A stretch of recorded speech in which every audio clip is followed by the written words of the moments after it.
This is Nightly Business Report with Tyler Matheson and Sue Herrera. Seeking safety, money flees stocks and floods the bond market on concerns over the health of the global economy. Is the U.S. strong enough to withstand weakness overseas? Retail rout. Many thought consumers would spend all that money that they've been saving from cheap gas, but today we found out they didn't. And the Houston of Canada, how the drop in crude is sending a chill across the heart of Canada's energy industry. All that and more tonight on Nightly Business Report for Wednesday, January 14th. Good evening, everyone. Another rough and unpredictable day on Wall Street, with the major averages falling for the fourth straight session amid concerns about the strength of the U.S. consumer and the U.S. economy. The big driver for today's sell-off, retail sales, falling nearly 1% in December, despite deep discounts, lower gas prices, and a robust labor market. That, combined with more volatility in oil prices and a lowered forecast for global economic growth, it sent stocks on another wild ride. The Dow cut an early 350-point loss in half, ending the session down 186 points. The Nasdaq was lower by 22, and the S&P was down 11 points. In the bond market, the yield on 30-year Treasuries hit record lows, while the yield on the benchmark 10-year note hit its lowest level in nearly 2 years. Crude bounced between losses and gains, spiking higher into the close, up 5.5% to $48.48 a barrel, its biggest one-day percent gain since June of 2012. So, with gas prices down and retail sales falling, what is the state of the U.S. consumer right now? Steve Leisman takes a look. Plunging oil prices have raised a few economic puzzles. First, since the U.S. is now such a huge oil producer, will they be a drag on the economy or a benefit? Second, and this is key to the first, what will consumers do with the windfall? Save it, spend it, or pay down debt? Disappointing retail sales in December suggest consumers parting only reluctantly with those extra petrodollars in their pockets. The consumer is cautious and sort of waiting to see if this gas price thing is real, and I think they take a while before they adjust their spending pattern. To be sure, the case is not closed. Consumer spending was strong in October and November, leading some economists to forecast that fourth quarter growth will sport the best consumer spending number since the Great Recession ended.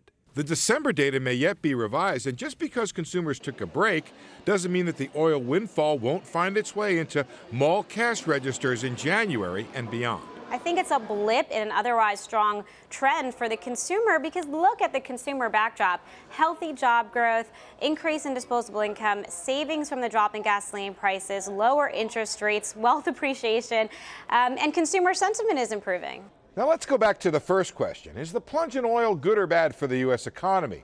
Right now, stock markets see only the negative, plunging oil profits and oil stock prices. Soon enough, capital spending could take a hit as producers scale back on drilling new wells. And then there's the uncertainty. Are oil prices down because demand and growth are weak worldwide? Now it's clear why the consumer is so key. Spending should be the offset to the petro-pessimism, but so far, it's not. The rule of thumb is that every $10 a barrel decline in oil means an extra quarter point to growth.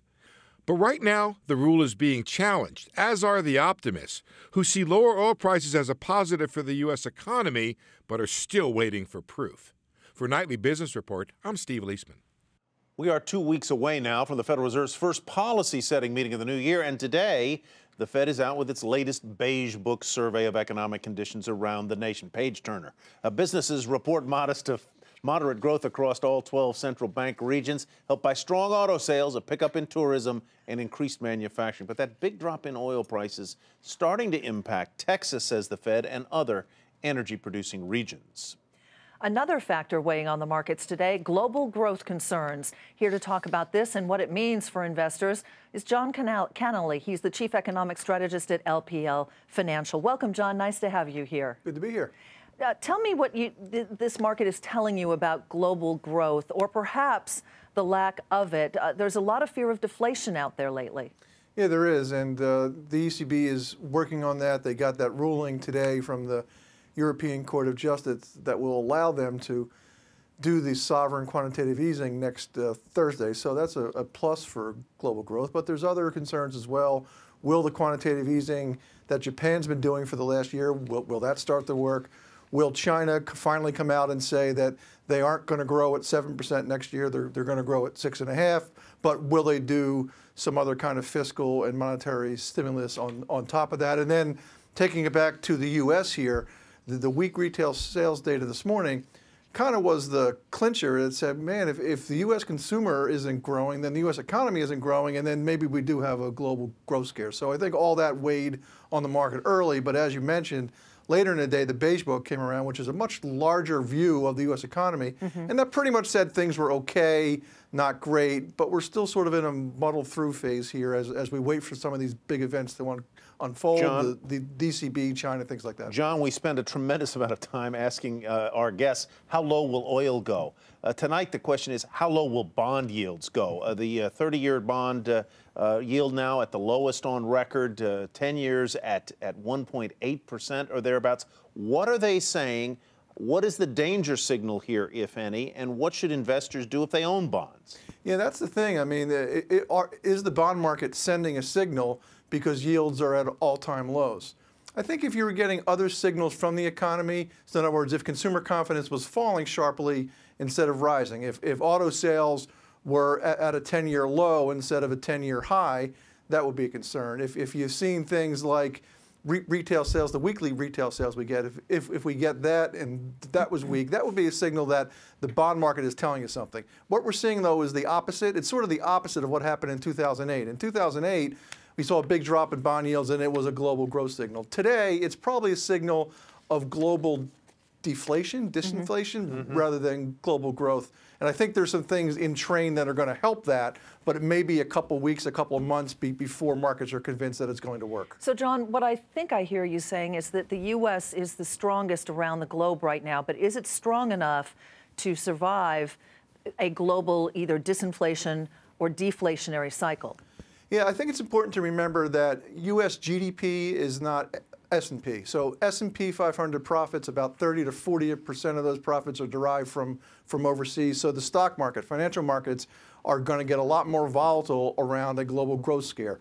The U.S. economy, maybe 10 to 15% reliant on exports, but the other 85 to 90% is really just U.S. growth, and that looks fine. And as we've been saying, the U.S. is sort of the cleanest shirt in the hamper or the best house on a bad street. And as people look around the globe, they ask themselves where they want to be this year in terms of investing. Most likely it is in the U.S. until China can show its cards, until the ECB can do what it does, and until the Bank of Japan can do more. So I think from that perspective, I think the U.S. will be fine simply because U.S. S&P 500 is a lot different than the makeup of our economy. Yeah. All right, John, thank you so much for that. We appreciate it. John Cannelly, Chief Economist at LPL Financial. And more now on the impact of plunging energy costs. U.S. import prices saw their biggest drop in 6 years in December, tumbling 2.5%. That is the 6th month in a row of declines in import prices, keeping inflation in check. More detail now from that Beige Book survey out today regarding the slide in oil prices. The Fed says the recent plunge in crude may be hurting economic growth, as some U.S. energy companies are already reporting layoffs and spending freezes. And tumbling oil prices is also having a big impact north of the border, where crude production is a driving force behind the Canadian economy. Brian Sullivan has more from Calgary. Here in Canada, oil's price collapse is front-page news. And while consumers love the drop in the price of gasoline, the oil producers and the Canadian government do not. Rapidly falling oil prices are going to hit everything from government budgets to infrastructure building to the Canadian dollar and jobs. Massive Canadian oil company Suncor just announced it will be laying off 1,000 workers and cutting $1 billion from its capital spending plan. The potential downside is great enough that high-ranking government officials are speaking out about it. Oil prices continue to slip. We haven't evidently seen the bottom yet, and this has opened up an enormous revenue shortfall in terms of the Alberta government's budget, quantified for next year as $6 to $7 billion, $5 billion the year after that, $5 billion the year after that if we don't take action. Though finding an answer to the growing crisis is complex, the cause of the problem is not. The world is simply producing more oil than it is using. So with supply and demand so out of whack, we asked an oil economist, why don't the big oil producers simply cut back on production? When you get a price war, all producers try to offset the revenue loss by producing more. So it's a free-for-all for the moment. But until we start to see some of the participants in this global thing start to die off, we're going to see low prices. Canada's oil pain is not just a Canada story. The stocks of more than 70 major Canadian companies trade in the United States. A number of those are oil companies, and they have been walloped. Shares of Baytex Energy, Penn West Petroleum, Enerplus, and Precision Drilling have seen their shares fall by more than 50 or even 60% in just a matter of months. Some call Calgary the Houston of Canada because of its strong job market and fast growth. But much of that is tied to the price of oil. And if oil's price were to fall lower or even stay at this level for a long period of time, the building boom that you can clearly see behind us may simply run out of gas. For Nightly Business Report, I'm Brian Sullivan in Calgary, Alberta, Canada. And still ahead, scaling back what the Republican-controlled House did today to two measures important to business.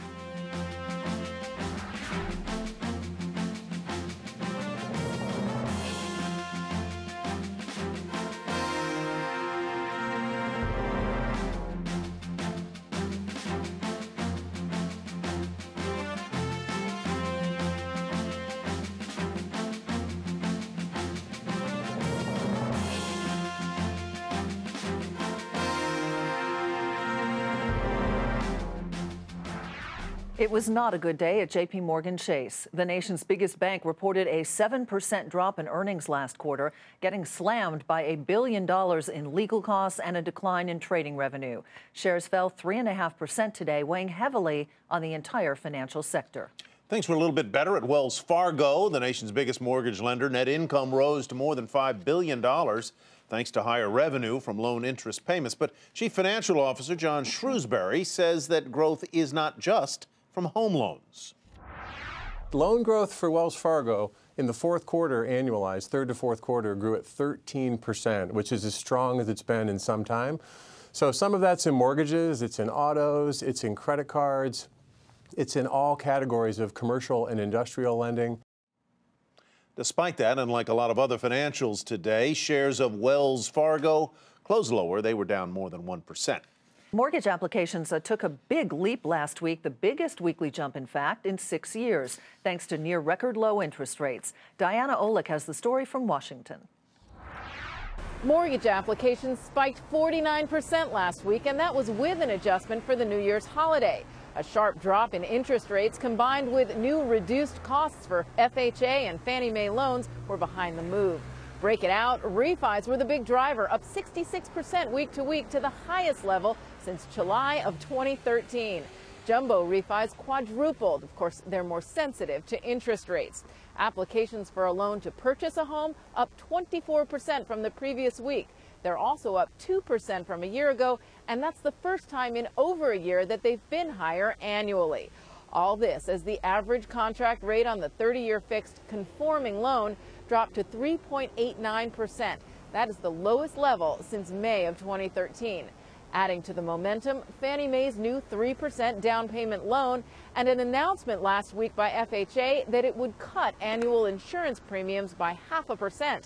That doesn't go into effect for a few more weeks, but borrowers are already applying. And FHA is actually allowing borrowers who are in process with a loan to cancel it and reapply under the new insurance rates. Lenders tell me that is huge. One lender in Northern Virginia calls the response unbelievable. He says people who have been debating buying a home are now going ahead with pre-qualification in the hopes they'll find that house while rates are still low.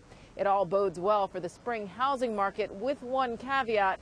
More people may want to buy homes at the new rates, but there are still too few homes for sale. It's a vicious circle because people don't want to list their homes if they can't find something else to buy. For Nightly Business Report, I'm Diana Olick in Washington. Moving to Washington now, where the new Republican-led Congress is trying to reverse President Obama's immigration policies and roll back legislation regulating Wall Street banks. John Harwood joins us now from Washington with more. John, let's start with the efforts to roll back or postpone, I guess, some of the provisions of the Dodd-Frank law. What does today's House vote try to do here? Well, what they're trying to do is delay by 2 years the imposition of the Volcker rule. Now, remember, this is something that wasn't originally in the Dodd-Frank bill, so this was added during the legislative process. You could have members of the financial community arguing that this was marginal to the importance of Dodd-Frank, and Republicans agree with that argument. They're trying to roll it back. The administration has drawn a line and said no. They accepted some weakening of Dodd-Frank in legislation at the end of 2014, but they put a veto threat on this bill. Elizabeth Warren and Democratic liberals are mobilizing against it, so it's future in the Republican-led Senate, where Democrats have a little more power because of the power of the minority, is very much in doubt. Yeah, so it sounds like it's almost DOA. I mean, is that a correct read, or is there some hope? Well, there's a whole lot, as you know, of lobbying going on by Wall Street to try to target various portions of Dodd-Frank. We don't know where all of those efforts are going to lead. I would say that as a standalone at this moment, it looks bleak.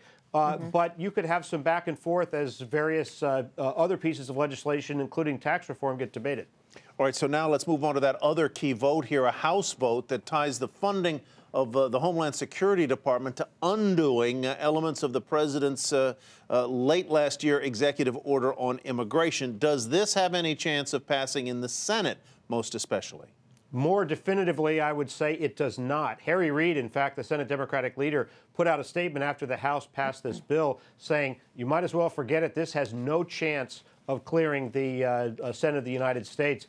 In both of these cases, by the way, you had defections of significant size in each party. You had, on the Dodd-Frank legislation, 29 Democrats joined Republicans to say, yes, we should put off the Volcker rule. 26 Republicans joined with Democrats to say, no, don't stop the president on immigration. All right, thanks very much, John. John Harwood reporting tonight from Washington. Takeover talk sent BlackBerry spiking right before the closing bell, and that's where we begin tonight's market focus. Reuters is reporting that Samsung recently approached BlackBerry about a potential takeover. It proposed an initial price range of between $13 and $15 a share for that smartphone maker. After the bell, BlackBerry responded, saying it has not engaged in those reported discussions. As you can see, BlackBerry surged, closing about 30% higher at $12.60, but then shares fell slightly after hours. Samsung trades in Korea. General Motors' 2015 financial outlook sent shares lower. The automaker expects to hike its capital expenditures by 20% this year as it looks to grow its luxury brand. But investors were disappointed when the company's CFO said that there are no plans for a dividend hike. Shares fell almost 3% to $34.30. And one stock that participated in today's sell-off was Freeport-McMoRan. The mining company was impacted by copper prices falling to a 5-year low. Copper is a major part of that company's business. The shares plunged about 11% to $18.74. Tough day for shares of Foot Locker, too. Goldman Sachs downgraded that stock to sell from neutral and lowered its price target by $8. It cited concerns that peak margins on basketball sneakers may be a little risky. Shares slumped 4% today to $53.21. Its rival Finish Line fell, what would you like to say, in sympathy. How about that? Our unit of Caesars Entertainment will file for bankruptcy tomorrow in Chicago. This according to a court filing. A group of the casino operators' bondholders have filed the papers to force the division into involuntary Chapter 11. Caesars has been trying to gain creditors' support for a restructuring program. Shares were up a fraction today to $12.71. And Chipotle has pulled pork off its menu at a third of its locations. This after the company found out that one of its suppliers was not complying with its animal treatment standards. One supplier says it will pick up the slack to help address the shortfall, but investors were concerned after one analyst said the issue could impact the restaurant's first quarter results, and shares were down today to $709.74, down $4.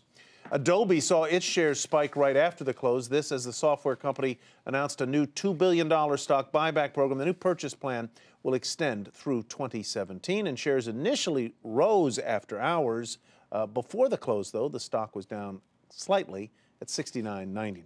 And coming up, the industry that's getting the attention of venture capitalists out in Silicon Valley and raking in record money.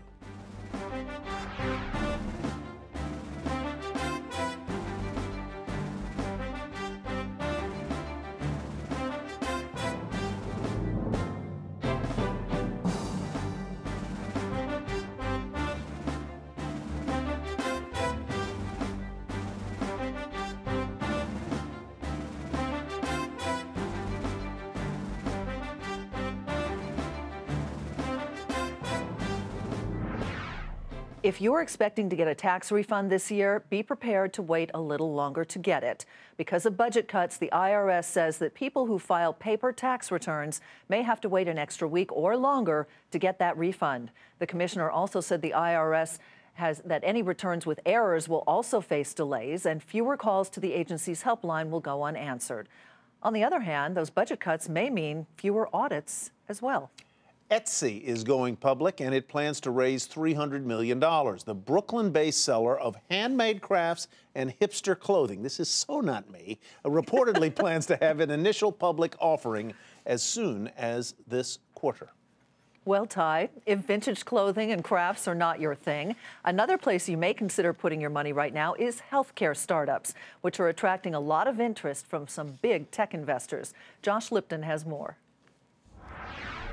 Talk to venture capitalists in Silicon Valley and ask them which industry they're most excited to revolutionize. Brings world-class behavioral medicine right to your fingertips. Odds are high that they'll say healthcare. So it's no surprise that money is surging into startups that focus on that intersection of healthcare and technology. In 2014, venture funding for these startups hit a record $4.1 billion. That was a 125% year-over-year jump, according to Rock Health, which provides seed funding for startups. Those working in this sector say healthcare is undergoing a technology transformation, with a range of startups aiming to make the industry more efficient, convenient, and cost-effective. One such startup is Omada Health, which connects those at risk for chronic diseases like diabetes to a comprehensive lifestyle program that includes a personal health coach and digital support group. The company's CEO says startups like his are attracting attention and money in part because there's now a new generation of entrepreneurs who are passionate about both healthcare and tech. I worked at Google before going to medical school. I'm a huge tech geek. I love technology. I love healthcare. And you have entrepreneurs that are now able to combine both, and and I think the venture capital and investing community sees the chance for the next wave of folks to really take healthcare to a digital era. So which startups in this space are most likely to go public this year? There are a number of candidates, say those tracking this space, including Fitbit, the maker of fitness trackers, ZocDoc, which allows users in all 50 states to find and book appointments with doctors online, Practice Fusion, a cloud-based electronic health records provider, Proteus, which makes ingestible sensors, and 23andMe, which provides genetic reports on your ancestry and family history. One note of caution for investors, though, 5 digital health companies went public in 2014, according to Rock Health, raising a total of $1.7 billion. But 3 of those 5 stocks are now selling at below their offering price. Enthusiasm for this sector could cool if that trend continues this year. For Nightly Business Report, I'm Josh Lipton in Silicon Valley. Recap now of another volatile and a losing session on Wall Street and worries about the strength of the U.S. consumer and economic growth globally. The Dow off 186 points, half the losses from early in the trading day. The Nasdaq was lower by 22, the S&P down 11. Oil, a sharp jump near the close, up 5.5%. Dominic Chu is with us now. Should we expect more of this, for example, tomorrow? You know, it's interesting because we've become so accustomed to not seeing these kinds of swings that you forget that this kind of thing can happen from time to time. Over the course of the QE era, we'll call it, the Fed's involvement in our markets, we haven't seen a huge amount of volatility for this kind of a move. Tomorrow, it's going to be very interesting because you've got a number of macro and micro, bigger picture economic things to consider, as well as company-specific details. On the macro front, you've got to worry about what's happening with the manufacturing picture overall. So you've got the Philly Fed, Philadelphia area manufacturing and economy, also the Empire State, that's New York. Also inflation data, the producer price index comes out. That's going to be the macro picture. On the micro front, tech and financials, the 2 most heavily weighted sectors in the entire S&P, are going to be well represented in earnings tomorrow. You've got the likes of Bank of America and Citi on the financial side. And then after the bell, you have Intel, one of the biggest chip producers in the world. All of those are going to give you a picture of what's going to happen with corporate America amidst this backdrop of volatility. I will be very interested to see whether Intel talks about currency and the impact of the stronger dollar on its earnings. I would be surprised if any large cap company with international exposure does not talk about the strength of the dollar in terms of their earnings reports. That's going to be a real key. And as you say, volatility is back. 2014, very low. 2015 so far, every day has been a 100-point day. Sure. With moves, some didn't end 100 up or down, but all of them had 100 points in them somewhere. Well, you know, it's interesting, too, because a lot of experts say that this is one of those times where you're going to have to deal with that kind of volatility. Maybe not run for the exits, but still buckle your safety belts. That's the key. Dom, thank you very much. Dominic Chu. And that will do it for Nightly Business Report for tonight. I'm Sue Herrera. Thanks for joining us. And I'm Tyler Mathisen. Have a great evening, everybody, and we will hope to see you right back here tomorrow night.